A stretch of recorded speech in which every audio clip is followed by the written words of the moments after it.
Balik selda si Senador Jinggoy Estrada na nakapiit ngayon sa New Quezon City Jail sa Payatas. Nagkita na kaya sila ni dating Senador Bong Revilla? Kapwa sila nahaharap sa kaso kaugnay sa flood control scandal. Narito ang agenda report ni John Riz Calata ng Abante, live mula sa Payatas, Quezon City. So John Riz, nagkita na ba sila? Sina Senador Estrada at Revilla? Corina, sa ngayon wala pang kumpirmasyon mula sa Bureau of Jail Management and Penology kung natuloy na ba ang pinakahihintay na pagkikita o pag-reunite ni Senador Jinggoy Estrada at Senador Bong Revilla.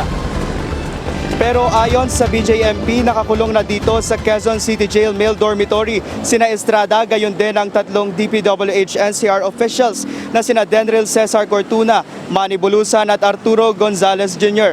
Dito sa QC Jail din nakakulong si Revilla.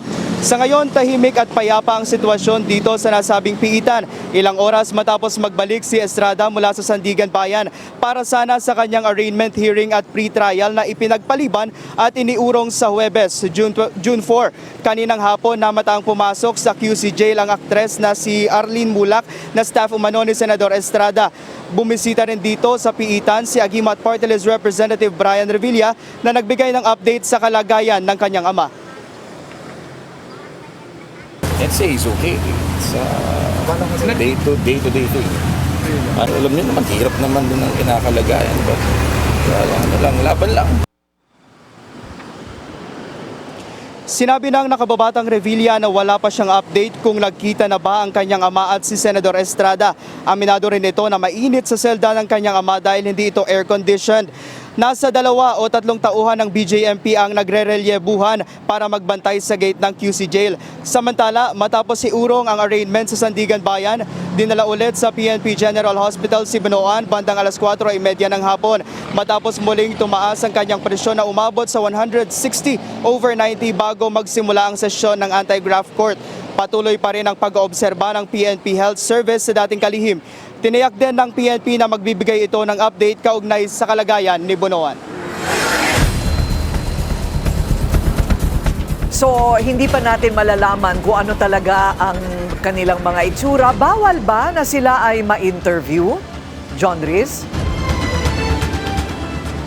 Corina, sa ngayon bantay sarado itong Quezon City Jail kaya hindi pinapayagan ang sino man na pumasok. Sa ngayon pinapayagan lamang yung mga abogado ng mga nakadetene dito sa Quezon City Jail. Kaya parang naghihintay lang tayo dito ng opportunity sa mga lalabas na sikat na personalidad o sino mang may kaugnayan sa mga nakadetene dito sa Quezon City Jail para sila ay makausap at mahingan ng update.